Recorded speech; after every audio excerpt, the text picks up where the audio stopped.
إذا قال لك أحدهم إن القرآن الكريم لم يتضمن أوقات الصلاة، فقل له: أما قرأت قول الله تعالى: أقم الصلاة لدلوك الشمس إلى غسق الليل وقرآن الفجر؟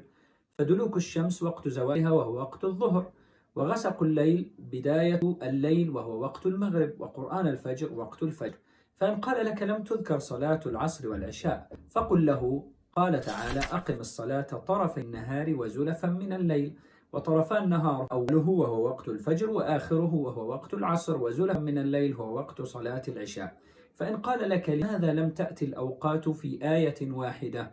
فقل له: لأن وقت الظهر يدخل في وقت العصر، ووقت المغرب يدخل في وقت العشاء لأدنى حاجة، وبذلك يكون القرآن الكريم قد ذكر أول الأوقات وآخرها، وأشار إلى جواز جمع الصلوات أيضا في جملتين مختصرتين جدا: أقم الصلاة طرفي النهار وزلفا من الليل، أقم الصلاة لدلوك الشمس إلى غسق الليل وقرآن الفجر. فهل رأيت مثل هذه البلاغة؟